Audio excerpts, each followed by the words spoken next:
We're here to talk today about feminist philosophy of religion and feminist theology and the ways in which those two subdisciplines relate to one another and to the broader disciplines of which they are a part, philosophy of religion more generally and theology more generally.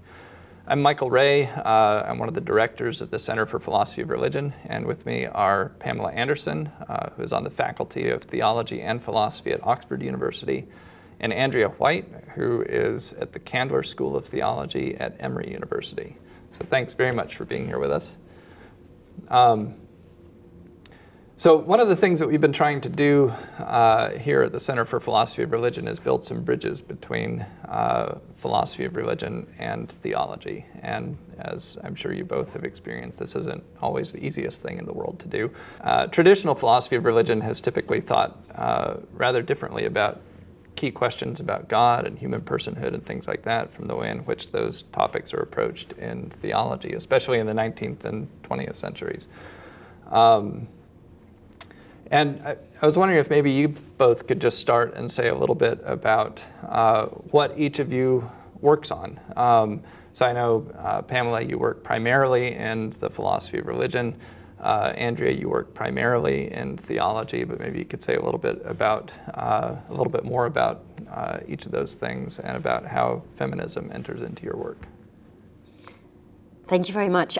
As you said, I'm a member of both the theology faculty and the philosophy faculty in Oxford, which means that I live quite a schizophrenic life because I think the conflict between philosophy and theology is extremely strong in Oxford.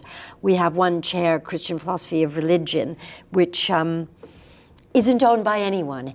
The theologians will say it's a philosophy chair and the philosophers will say it's a theology chair. So Brian Lefthal sits in limbo there doing Christian philosophy of religion. My experience is trying to negotiate the fields. I teach analytic philosophy of religion, but my passion, my research passion, is trying to bring more women into the field. And I think my book came out the same year as Grace's, and it was the first time anyone had ever written anything on feminist philosophy of religion. So 1998 was the beginning. The Grace you referred to as Grace Jansen, right? Yes. Yeah. Womanist theology, I might start with defining what it is, was basically a response to the lacunas in black theology and feminist theology. Black theology was dealing with questions of race, feminist theology was dealing with questions of gender, but no one was dealing with race and gender together. So womanist theology deals with what it calls the tripartite forms of oppression in race, class, and gender oppression, and takes very seriously the intersectionality without compartmentalizing those issues and questions of identity. And you do both feminist and womanist theology. I do. Yeah. Okay. Yeah. Now I know a lot of your work has focused on sort of correctives to traditional analytic philosophy of religion, which for a lot of us, I know not for you, Andrea, but for a lot of us, philosophy of religion just is analytic philosophy of religion. Yes. And a lot of what you've been interested in is offering some kind of corrective to that.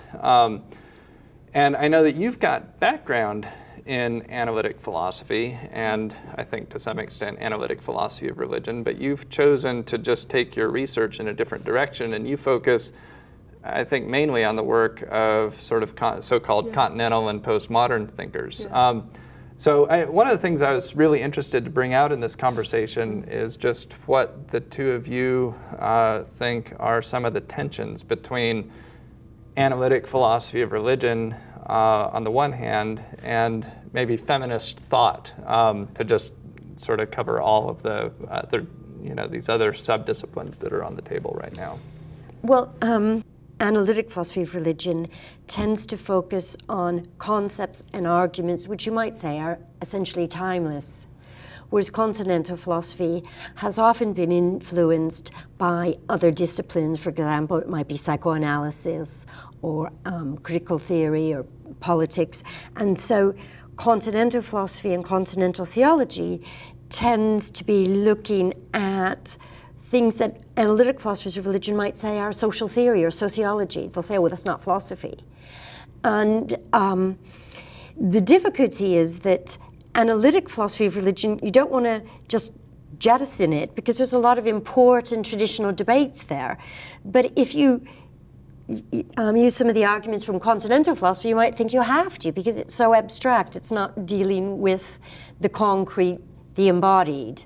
So it's trying not to just simply reject analytic philosophy, but begin to tease out where the bite is, where you could bring an embodiment in.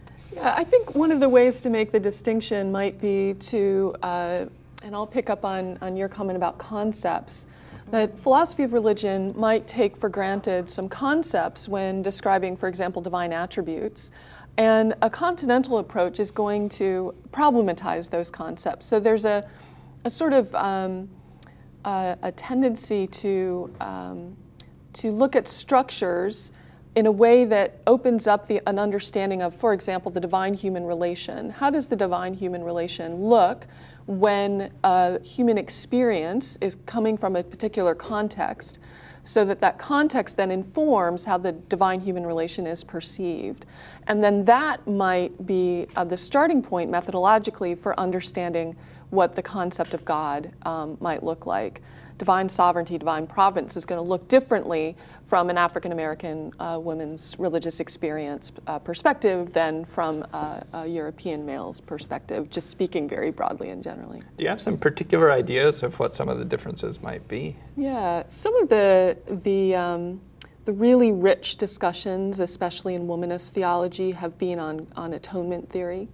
And theologies of the cross tend to emphasize all of the salvific moment in the cross and the death of Christ, which then becomes a way of valuing suffering as salvific. And when suffering is imposed on oppressed groups, then that becomes a way to justify a certain lived experience, and we call it the stations in life hermeneutic. Don't worry about the oppression you're experiencing now. Your existence now doesn't matter so much.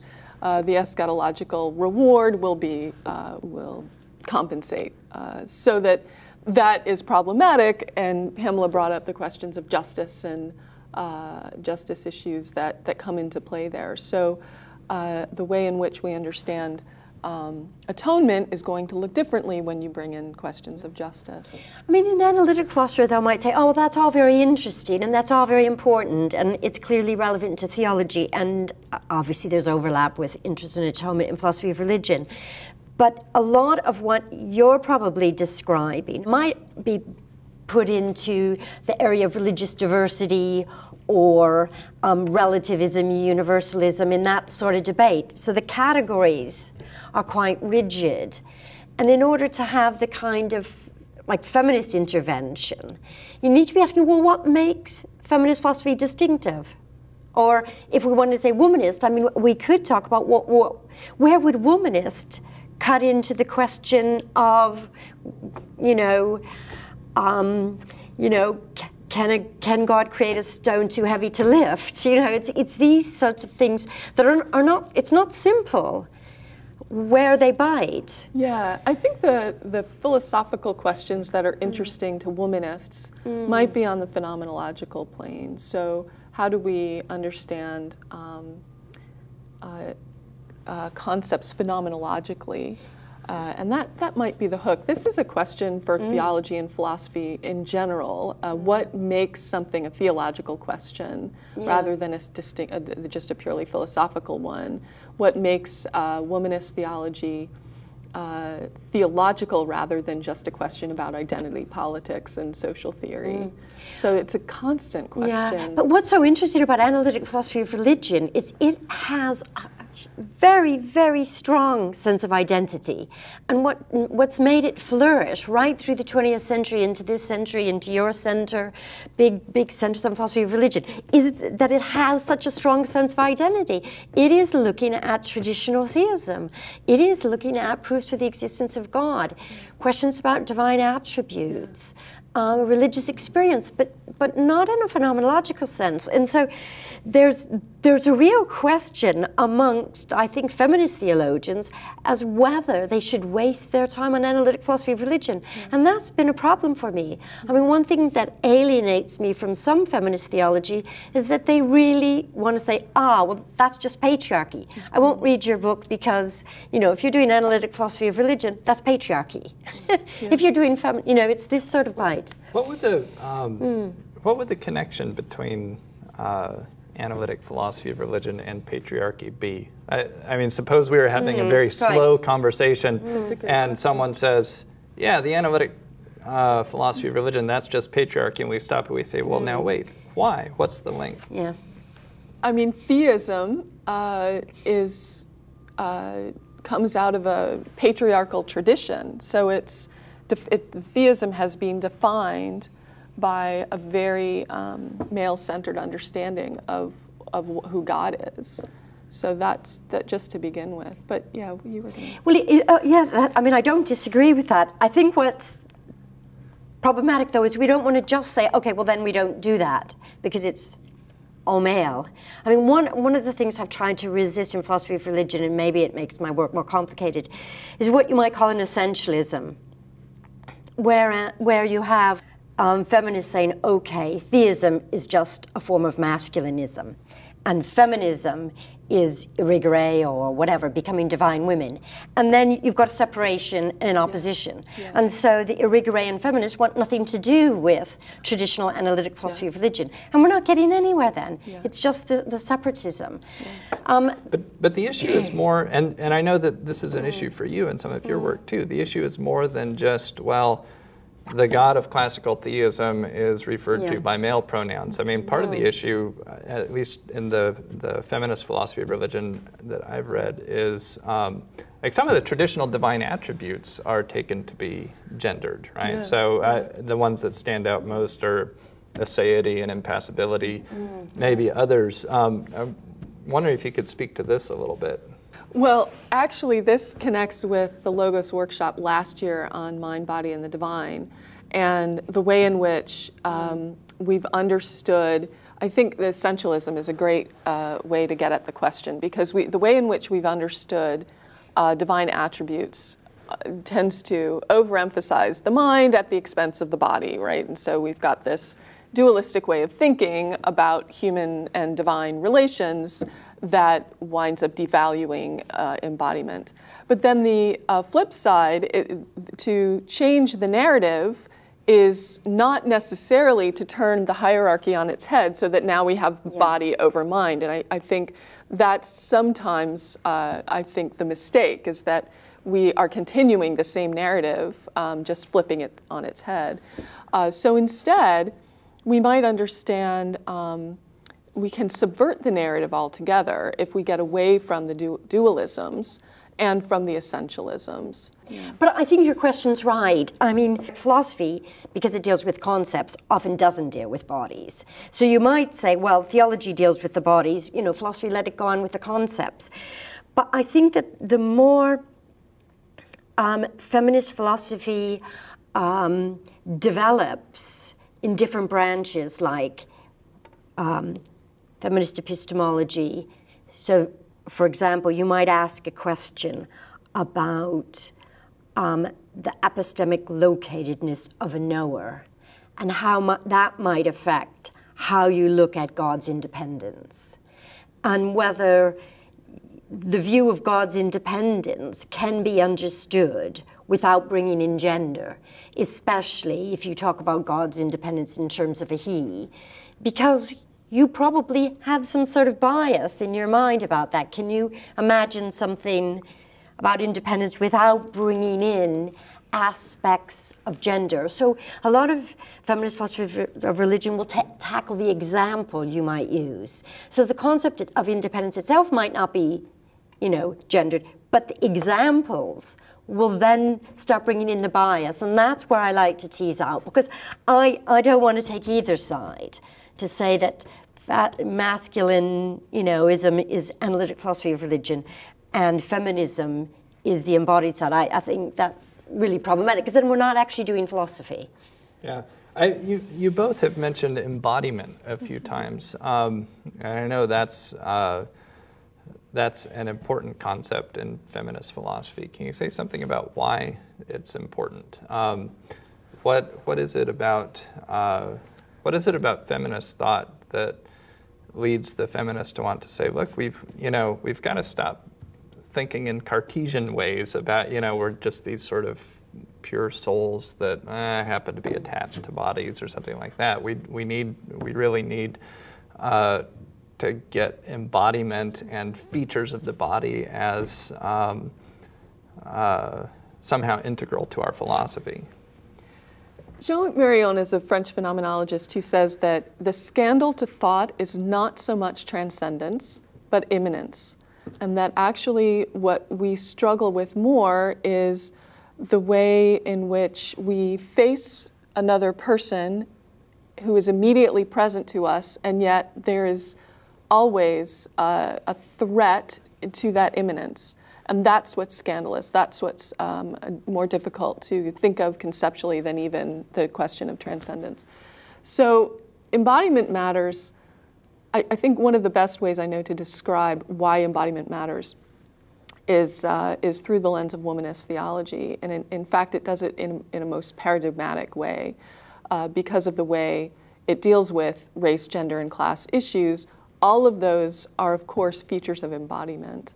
So to understand who the human person is, womanist theology says you've got to start with who we are as embodied persons, as racialized and gendered people. Yeah, and it's not just a black issue or a white issue, it's a human issue. Yeah.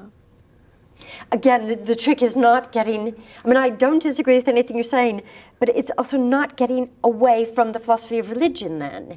And I think, going back to your question about why feminists talk about embodiment, one of the early feminist philosophers suggested, Genevieve Lloyd, that in order to do philosophy, you had to forget about your body and think about abstract matters. But because women deal with the body, deal with the home, they think either that, oh, well, that's a useless subject, or men think, well, they can't do logical things because they've got too many other things on their mind. And so it's this split. It's almost like exclusion from philosophy by men, of women, has been based on the idea that they're interested in bodies, having babies, relating, what they look like, things like that, rather than the ontological argument. And that's been a block, not that it's a philosophical issue, but it's been a block to why women might be included in philosophy of religion or not. Yeah, that makes sense.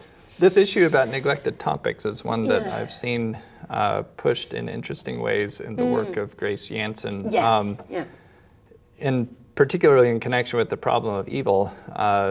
She says, look,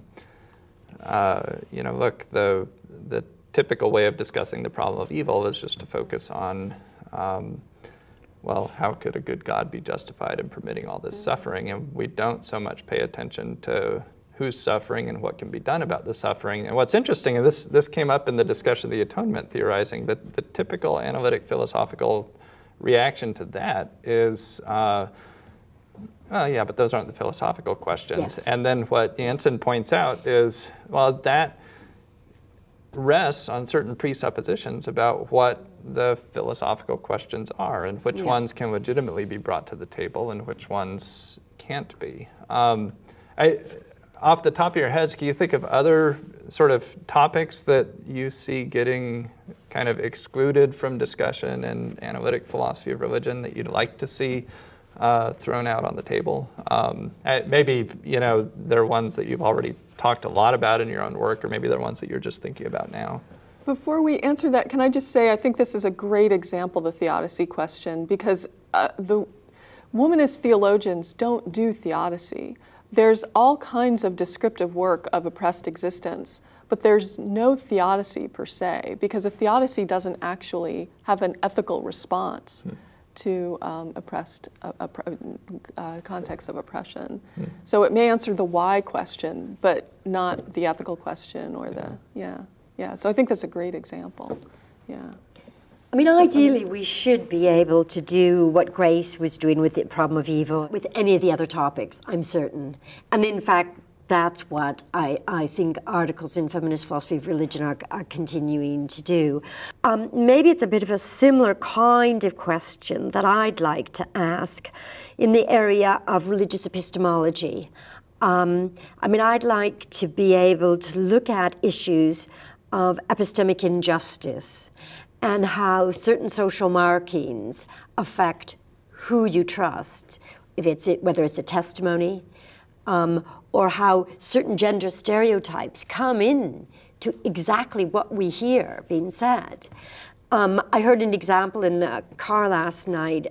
Somebody was asking about new studies in cognitive science and how they impact philosophy of religion when it comes to testimony questions. And I was really shocked to hear incredible stereotypes about women's responses to things, men's responses to things, and that is where feminism is needed. That is where epistemic injustice is happening, because you stereotype women. And, well, men too. I have plenty of, actually a lot of my male students are more interested in feminist philosophy of religion than women ones, partly because there are men who are asking different questions about themselves as knowers and why they're not believed and how this could change religious epistemology. So a big topic that's been getting attention in both theology and philosophy of religion lately is the topic of realism in theology. And one thing I've noticed as I've done some reading around in feminist philosophy of religion and theology is a kind of tendency to move in the direction of anti-realism. And I'm wondering, is that, first of all, is that an accurate impression, or have I maybe just got kind of a skewed perspective on what's going on in these subfields? And then the second is, if it is a correct impression, why would that be so? Is there something intrinsic to feminist thought that takes it in an anti-realist direction, or is it more just a sociological accident? Yes, it's an important question. It's not an easy one to tackle, but feminists have been accused of anti-essentialism and anti-realism, both. But in fact, I would say women are concerned that the preoccupation with traditional theism and these attributes are so abstract, they have nothing to do with reality. That women in philosophy are determined to tackle real questions and to talk about reality, the hard stuff. And so I think the criticism of women as being anti-realist comes from the fact that they reject traditional theism, but they're probably not anti-realists. So I wouldn't necessarily have thought of the charge of being anti-realist as an accusation exactly. It's more just a matter of if feminist thought moves naturally in an anti-realist direction, there are going to be certain people who will not be able to take it or the anti-realist aspects of it on board. But what it sounds like you're saying is that, no, it is a kind of misperception that feminist thought as such moves in that direction, and it's a misperception that arises simply out of the fact that they are engaged in a certain kind of critique of a picture that is not only traditional, but is so entrenched that even critiquing it sounds like you've just moved in an anti-realist direction. Yes, that's well stated. Maybe I'm reacting to anti-realism as a negative because it has been a way to dismiss feminist philosophy of religion. You know, they're just anti-realist. Yeah, that's a nice point. Yeah, I think, speaking as a theologian, I think the question of realism is plaguing almost everything we do. I think we're still very much responding to Hegelian idealism and what I call the Feuerbachian predicament of reducing theology to anthropology. And I think theology has a little bit of an identity crisis when it comes to this, and in terms of having a realist stance that's responsive or reactionary to Hegelian idealism. I think it's sort of pervasive subtext. Yeah, no, that's good. All right, so the last question I wanted to throw out was just one about the direction of feminist philosophy of religion and feminist theology. And I can already see some of the answers, but still I'll just put the question out there on its own, so to speak. Where do you think these subdisciplines are headed? Where do you think they ought to be going? I think a negative thing and then a positive thing. A negative thing, I think we've got to stop worrying about what's feminine or feminist. There's a big confusion about that. And the word feminist is very problematic because you enter a room and people will project onto you what they think feminist is. They might think it has to do with feminine or something different from a man or having babies or maternal thinking or whatever. And I think that's just getting us nowhere. On a positive note, I think that women can do topics in philosophy of religion that are difficult topics, whether it's questions of the metaphysical assumptions behind traditional theism and why traditional theism hasn't been willing to give those up. And so that we're actually doing the real tough stuff in philosophy and not just saying all the time being forced to ask, well, why is that feminist? Well, gender will emerge in what women are trying to argue without having to just have that block there. I think that our thinking is going to be pushed when we break down some boundaries about what counts as theological, what counts as philosophical, analytics and continental philosophers talking to each other or not talking to each other. I think what will serve us all is to join the conversation together. You know, transdisciplinarity is a sort of a catchphrase that we maybe overuse, but I think there's something very real there about breaking down boundaries so that we can actually use each other's ways of thinking heuristically to help gird up our own ways of going about questions. One thing I might just add about that, part of the thing about breaking down boundaries is that there is the danger of losing any sense of identity. And I think this is partly what's happened in theology and why analytic philosophers of religion have resisted in the past become more theological, because the identity's been lost. So it is really tricky to know when we need good distinctions and when we should get rid of them. Yeah, that's good. Well, thank you both for being here. I've really enjoyed this conversation, and I'm really glad we had a chance to discuss these topics. Thanks, Mike. This was great.